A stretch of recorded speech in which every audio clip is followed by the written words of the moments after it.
Magandang araw kaibigan, ako si Isabel Bolling at ako ang apo ni Marilyn Heike. Isang karangalan para sa akin na maibahagi sa inyo ang isa sa mga orihinal na turo ng aking lola sa inyong wika.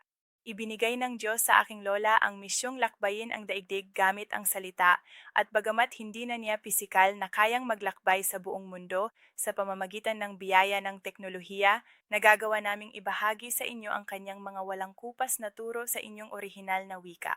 Tuwang-tuwa kami sa gagawin ng Diyos sa pamamagitan ng mga turong ito. At kung mabibigyan mo ako ng kahit isang sandali, ikalulugod kitang ipagdasal. Diyos, itinataas ko ang aking mga kapatid kay Kristo na nanonood. Salamat sa iyong plano sa kanilang buhay, kilala mo sila sa pangalan, at lumalapit ka para lingapin ang kanilang puso. Pinagpapala namin ang mga turo at bawat nanonood. Salamat Jesus na nagpapakita ka ng himala, paglalaan, at pagpapagaling na tinutugunan mo sila sa kanilang pangangailangan. Lugar. Sa pangalan ni Jesus kami ay dumadalangin, Amen. Ang puso ng aking lola para sa salita at ang katotohanan na ang salita ay walang hanggan, sumasaklaw ito sa paglipas ng mga panahon, ay napakahalaga sa mga turo ngayon. At nasasabik ako sa sasabihin ng Diyos sa inyo sa pamamagitan ng mga turo natin ngayon. Samahan natin ang lola ko. Pagpapagaling.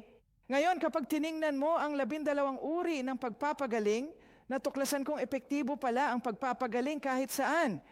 Alam mo, may mga taong umaarte na parang kailangan mong maghirap para gumaling. Hindi ako naniniwala dyan. Sa palagay ko ay hindi mo kailangang maghirap para maligtas. Nandito na ang kaligtasan. Nabayaran na yan, di ba?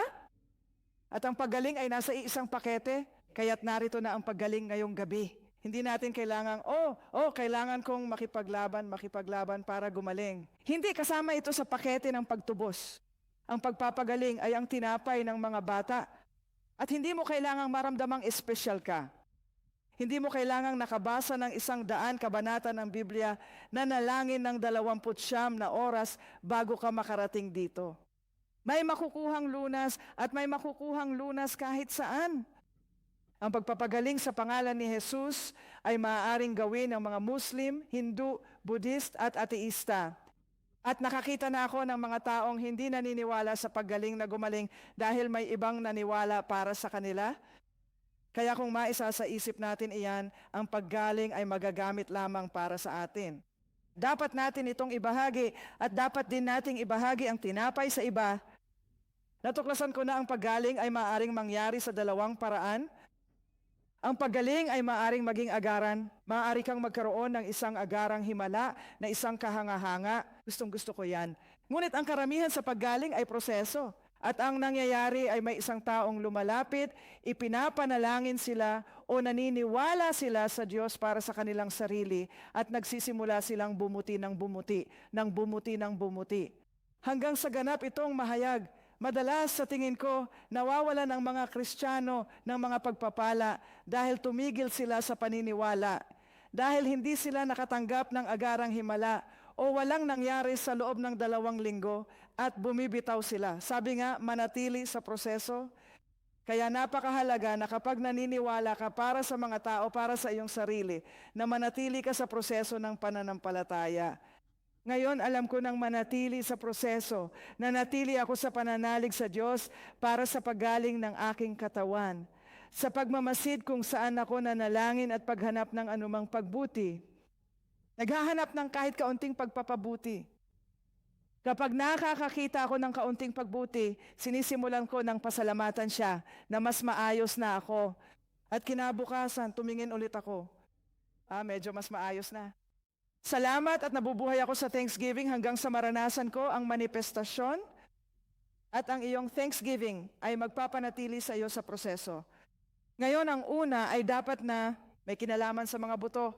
At kung nanonood ka sa telebisyon, maaaring may balik ang buto at maaari kang agad na gumaling sa panonood ng programang ito ngayon din dahil may mga partikular na pangako para sa mga buto.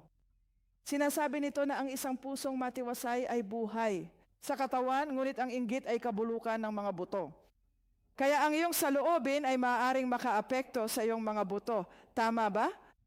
Kaya maaaring nabubulok na ang mga buto mo dahil sa ilan sa mga ugali mong napakapangit. Pagkatapos ay sinasabi nito na binabantayan niya ang lahat ng kaniyang mga buto, wala ni isa man sa mga iyon ang nababali. Minsan, labis akong nahumaling sa mga buto, kaya sumulat ako ng isang buong libro, isang maliit na libro tungkol sa mga buto, dahil magugulat ka sa mga bagay na sinasabi ng kasulatan. Dapat sabihin sa iyong mga buto. Nais ng Diyos na magkaroon ka ng malakas at malusog na mga buto? Kaya ngayong gabi, sasabihin ko sa iyo, kung mayroon kang anumang uri ng problema sa buto, anumang uri ng problema sa buto, may nakasaad sa banal na kasulatan na pinagagaling niya ang mga buto. Sinasabi ng lahat na nagpapagaling ng mga buto si Jesus. At kaya may mga particular na bagay dito. Maaari tayong maniwala na pagagalingin ng Diyos ang ating mga buto. Ang osteoporosis ay isang pangkaraniwang sakit sa mga kababaihan at ngayon ay nagiging karaniwan na rin sa mga kalalakihan. Na sa tingin ko ay isang trahedya. At ito ay isang sakit ng mga buto. Nagsisimulang mabulok ang mga buto at nakakakita tayo ng mga taong nakayuko dahil sa osteoporosis. Ito ay isang sakit sa buto. At maraming beses nating sasabihin, nako, alam mo na, meron din ng nanay ko, meron din ng lola ko, kaya dapat meron din ako. Tumahimik ka, hindi mo dapat ito taglayan. Amen? At kung mayroon ka nito, kailangan mong labanan ito at sabihin sa dyablo na hindi niya maaaring makuha ang iyong mga buto. Kaya tingnan natin ito. Isa pang uri rito, nakikita natin na ang atay ay maaaring magdulot ng mga problema. At alam natin na maraming bagay ang maituturing ng mga sakit sa atay. Kapag ang atay ng isang tao ay inatake at sinasabi nito hanggang sa ang palaso ay tumama sa atay, gaya ng ibon na nagmamadali sa kanyang bitag, hindi niya alam na ito ang magiging kapalit ng kanyang buhay. Kaya ano iyon? Ang mga atake ay maaaring dumating laban sa atay, ngunit ang paggaling ay para sa buong pagkatao. At nanalangin si Pablo sa dulo ng Tesalonika, mga taga-Tesalonika, at sinabi, nais ko na ang inyong espiritu, kaluluwa at katawan ay maging buo. Kaya nais ng Diyos na maging buo ang iyong kaluluwa. Gusto niyang buo ang iyong espiritual na aspeto. At gusto niya buo ang katawan mo. Ngayon, tingnan natin ang cancer. At ganito ang sinasabi, nang ang masasama ay dumating laban sa akin upang kainin ang aking laman, at ganoon nga ang cancer, kinakain ito ang laman. Ang aking mga kaaway at ang aking mga kalaban, sila'y natisod at nabuwal. Labanan natin ang cancer. Takot ang mga babae rito, pero ang totoo, 10 beses na mas maraming namamatay sa sakit sa puso kaysa sa cancer. Sa totoo lang, huwag nating hayaan ang cancer. Dapat itong labanan, sawayin at itali. Paalisin natin ito sa ating katawan. Tandaan, ang puso ay mas mapanganib sa babae kaysa cancer. Minsan naiisip kong baliwalain ang sakit sa puso. Dapat nating alagaan ang ating puso at katawan para manatiling maayos ang takbo nito. Tingnan natin ang pang-apat. Ngayon, ano ito? Binabali nito ang lahat ng sumpa ng sakit na namamana sa katawan. At lahat ng tao ay nagmana ng mga kahinaan. Ginagawa yun ng lahat. Susuriin ka ng bawat doktor. Sasabihin nila, alam mo na gaano ka nakatagal may problema sa puso? Ilang taon na ang nanay mo nun? Ilang taon na ang tatay mo nun? Alam mo, sino sa pamilya mo ang may diabetes? Akala kasi nila ay magkakaroon ka rin ng ganitong kahinaan. At totoo yan. Totoo yan. Yan ay isang katotohanan. Ngunit sinasabi sa atin ng Biblia na wala tayo sa ilalim ng sumpa. Mga sumpa ng pamilya iyan. At sinasabi ng Biblia na tinubos tayo ni Jesus mula rito. Ang sumpa at kamangha-mangha sa Biblia ay kapag muling isinilang, may bago ka ng ama. At wala siyang arthritis, at wala rin siyang rositas o sugar diabetes.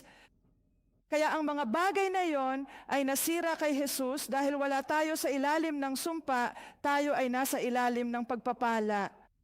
Sige, dumako tayo sa susunod, yung maagang pagkamatay, alam mo na, kahit na tumatanggap tayo ng komunyon, sabi doon. Kung hindi ninyo wastong kinikilala ang katawan, marami sa inyo ang natutulog, marami ang mahihina, at marami ang may sakit.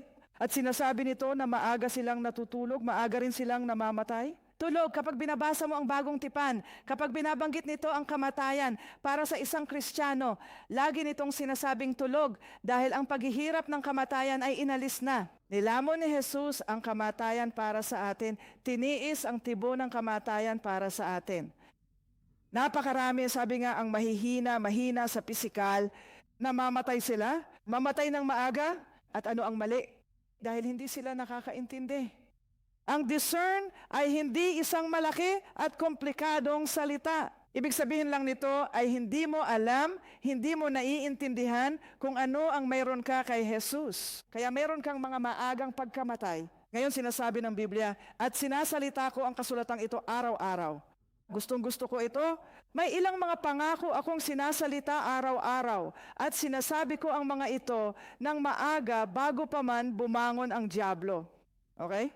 At sinasabi nito na iyong ibigin ang Panginoon mong Diyos, na iyong sundin ang kanyang tinig, na iyong kumapit sa kanya sapagkat siya ang iyong buhay at ang kahabaan ng iyong mga araw. Kaya ano ang sinasabi nito?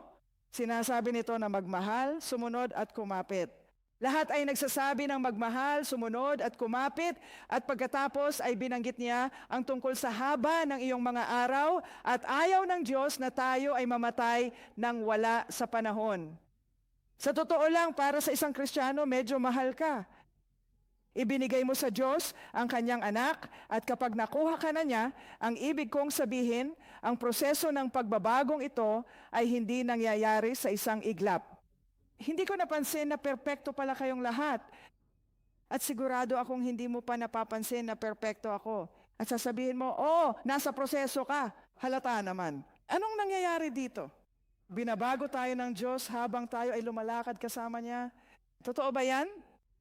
Kaya kung ang isang Kristiyano, ang Diyos ay gagawa kasama niya, babaguhin siya, lilinisin siya, pagbubutihin ang kanilang mga saloobin, palalakarin sila sa pananampalataya rito, lalakad doon, patuloy na lalago, at pagkatapos ay mamamatay sila nang wala sa panahon at hindi matutupad ang kung ano ang mayroon siya. Nagkaroon para sa kanila. Mahal yan.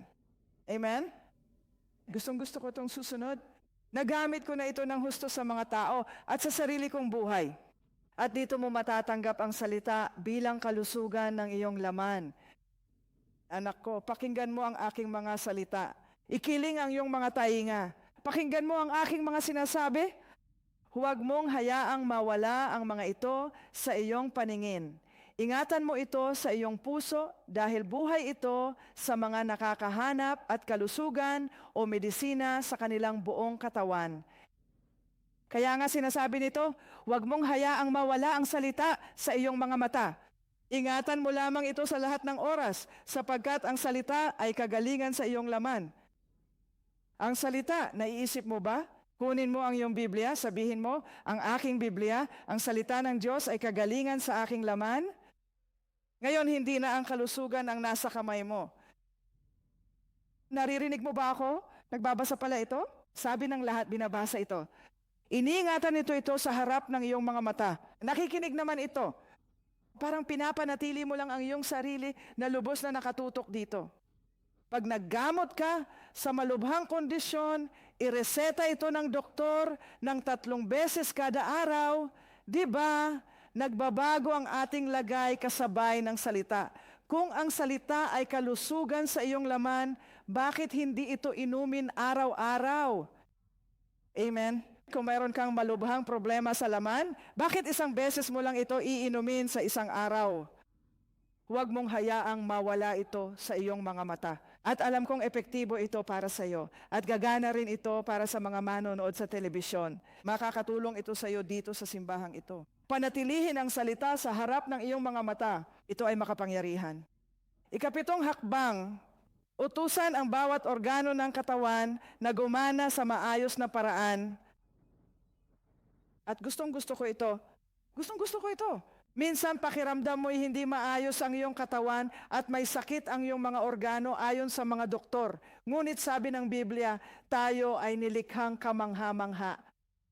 At sinabi nito, siya ang humubog sa ating mga panloob na bahagi. Nasa awit 139 iyan. At sinabi niya, tinakpan niya tayo sa sinapupunan ng ating ina. Kaya masasabi ko rito, alam mo siya ang gumawa nito. Kaya naniniwala akong kaya niya itong baguhin at kaya niya itong baligtarin at kaya niya akong bigyan ng himala. Sa awit na iyan, akala mo protektado ako ng Diyos kahit ano paman? Ngayon, may kwento tungkol sa sinabi ng isang 4 na taong gulang na batang babae sa kanyang ina. Mayroon siyang kapatid na lalaki na bagong silang. Gusto niyang makita at makausap ang kapatid. Tanong ng ina, ano ang sasabihin mo sa kanya? Sabi niya, may importante akong gustong itanong sa kanya. At sabi ng ina, ano ang itatanong mo sa kanya? Sabi niya, tatanungin ko siya, ano ang hitsura ng langit? Dahil nakalimutan ko. Ang tamis ba niyan? Sa tingin ko, hindi niya siya sinagot. Pero nabantayan naman niya siya, di ba? Tingnan mo ang susunod. Utusan mo ang bawat tumor at paglaki na matunaw. Ang bundok ay matutunaw na parang tubig. Magpahinga ka sa harapan ng Panginoon. Sa harapan ng Panginoon ng buong lupa. Pwede nating utusang mawala ang mga tumor at bukol. Alam ko ito mula sa sarili kong buhay at sa pananalangin para sa mga tao sa mundo. Naalala ko ang isa sa mga pinakadramatiko at gustong-gusto ko ito ay nangyari sa Hungary. 9 na taon na ang nakalipas. Pinatayo ko ang mga may tumor at kulugo para ipanalangin sila. Di ko alam kung ilan ang tumayo sa 11,000 nanood, pero pinatingnan ko sila sa sarili nila para makitang wala na ang gross. Kaya tumakbo ang lalaki sa plataporma, bitbit ang panyong may dugo, sabay sabi, ang saya-saya ko. May tubo sa tainga ko, biglang lumabas ito at dinala ko rito.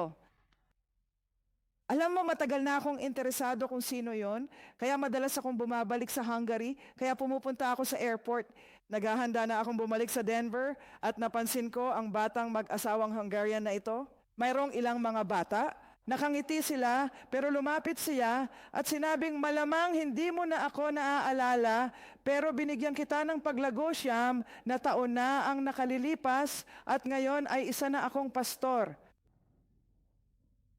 Gustong-gusto ko ang pakinabang na nakukuha ng Diyos mula sa mga himala, mga paglaki, mga tumor, at lahat ng mabubuting bagay na yon. Amen? Sige, tingnan natin ang isa pa, at ito ang numero 10. Sawayin ang lahat ng lagnat. Ngayon, alam natin ang pagkakataong ito kung saan sinaway ni Jesus ang lagnat ng biyenan ni Pedro. Ano ang lagnat? Infection yan. At ang infection ay isang kakilakilabot na bagay sa sistema. Kaya kapag bumaba ang immune system, dumarating ang mga impeksyon at inaatake tayo.